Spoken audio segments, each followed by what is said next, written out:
Michael. I'm a filmmaker and photographer from Montreal. Today we're going to shoot some portraits, which is not something I usually do, but we're going to do it on the Mamiya R67. We've got 3 film stocks. We might use them all. We'll see. I've got Portrait 800, Portrait 400, and if we feel like getting a little crazy, we can use the Ilford Delta 3200. So let's go.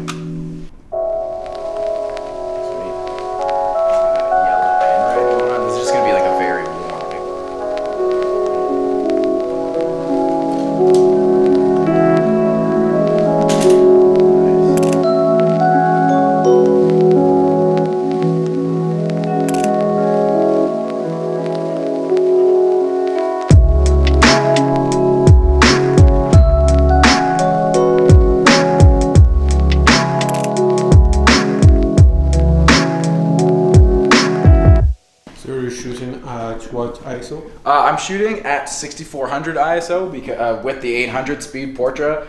I don't want to shoot it at 400, which I've done before. I found that the highlights sort of blows out a little bit too much. It does have a sort of soft look, but it's not as soft as I want to go for these.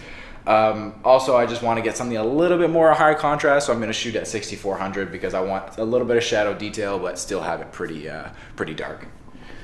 But I mean, that's honestly my favorite part about film photography is like the mystery of whether or not the photos will actually come out. And you know, that camera has only had one roll of 35 millimeter film put through it since I got it. So, and it hasn't always. It's got this sort of, I don't know. There's this like weirdness that goes on with that camera that it sort of doesn't respect the exposure settings that I put into it, and I kind of like that sometimes it's just completely random. And I mean, that's like really the joy of shooting film is the waiting to know whether or not your film came out, but also seeing the way that the medium has sort of been interpreted by like the camera itself, because there is you that's looking at your subject and taking that photo, but there's also your camera that plays an essential role in that, and like any defaults that camera has plays a real big role in it. So I just like that sort of randomness that can happen sometimes.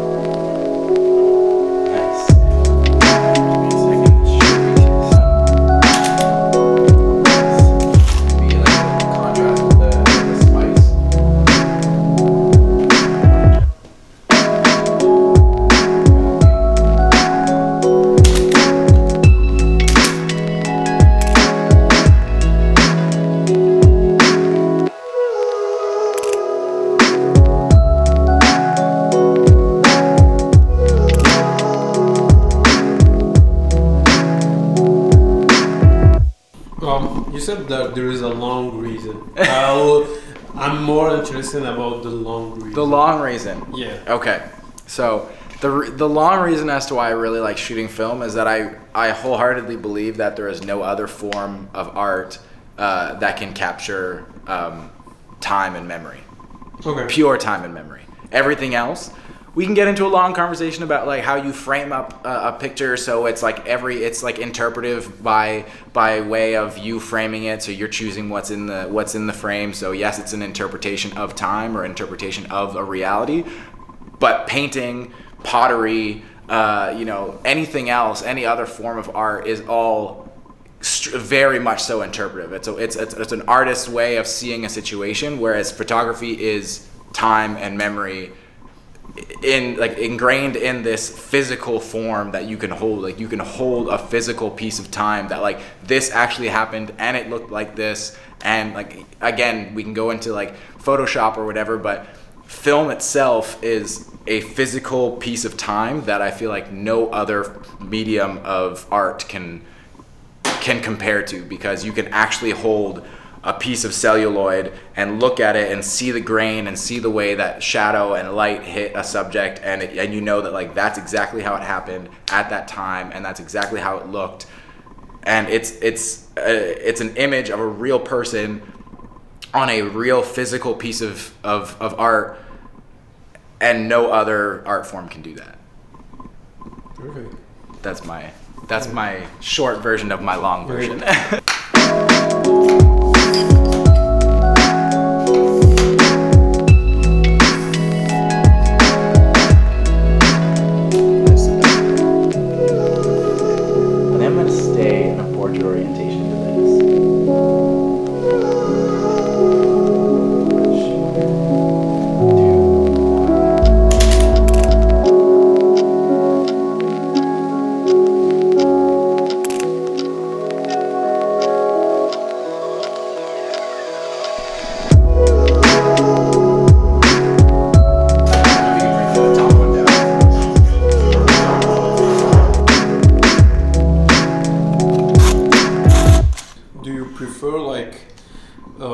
Doing like road trip type of pictures or like portraits? So I definitely prefer doing landscapes and sort of design photos. I really like interior design photos. I just don't find that I always get the opportunity to do it, but I do prefer actually shooting buildings or landscapes more than I like shooting portraits. But I mean, I don't get to shoot portraits very often, so I sort of wanted to take the opportunity to just do that. And especially because I've been thinking a lot about like using colored gels right now, and I've been inspired by a lot of photographers who have been using gels, so I wanted to just try it out and, you know, mess around with it. So yeah, like I said, I'm definitely not I guess it comes from being somebody who prefers to shoot landscapes over people, is that I'm not a fast photographer. I don't like being fast. I like taking my time with it, and unfortunately models, when I do shoot portraits, models have to deal with that. But I just prefer the process of moving slowly, because not only is it just because, you know, film costs money, but it's just, I don't know, shooting film is a really romantic experience, and I really like taking my time with it. So yeah, I really like to work slow.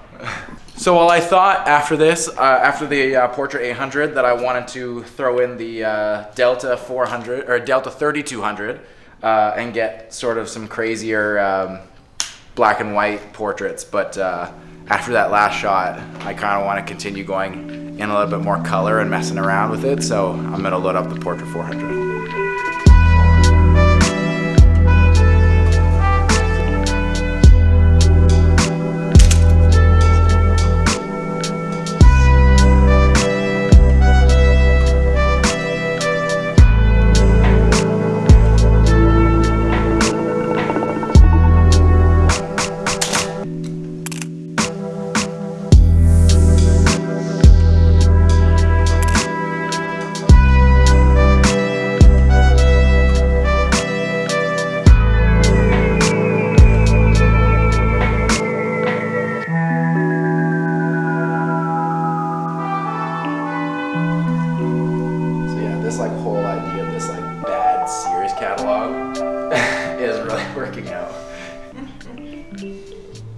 Yeah. Do you think like this body of work you have a purpose kind of? Like, do you want to like consolidate everything in maybe a book or like a exhibition, or do you have any idea how your work will be? Yeah, I actually, which is really funny that I get asked that question right now, because it's a conversation that I've been having a lot lately of what I would like to do eventually with my work. And I'd been saying for a long time that the work that I'd done, especially, I mean, if you look at the photos that I've been posting, I guess, like on Instagram as of the last like few months, is that like they're photos that I really like and they're photos that I'm proud of, but I'd always just been like, I don't know how they could all work together in either the form of a book or a zine or an exhibition or, you know, anything like that. But it's a question that I've been asking myself more and more, of how could these work together in those forms of print or anything like that. And I've started to get more and more ideas about how I could, what purpose they serve. And I do think that there is a similar arc throughout my work, and that there is like certain ways of framing or certain subject matters that I'm always sort of looking towards. So I do think that in that sense they could all work together. But I do have other projects that are in the works that I've thought about for a long time, and that are going to be produced specifically for the purpose of printing them in a book or printing them in a zine or putting them up on a wall in a gallery. Okay.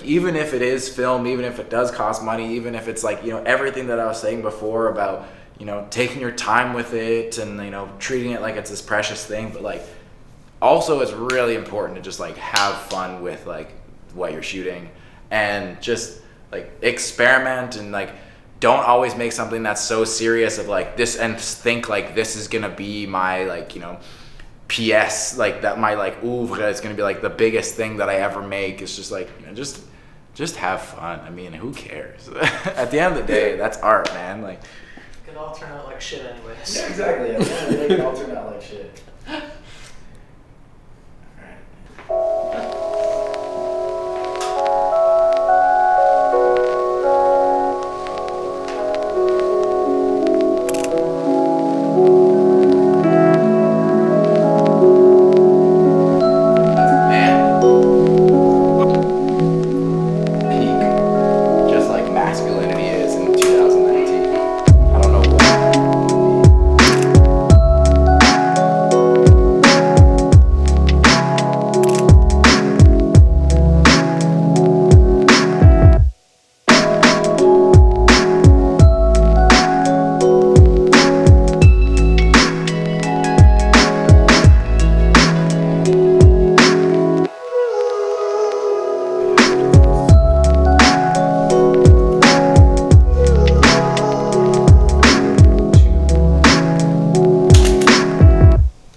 So we just got done shooting one roll of 800, one roll of 400.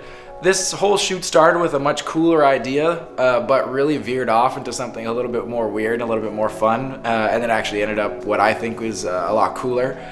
So it was really cool to talk about the process of shooting while actually shooting. So you can check out my work in the description. There's links to my Instagram and links to my YouTube channel. I make videos over there too. And thanks again for watching.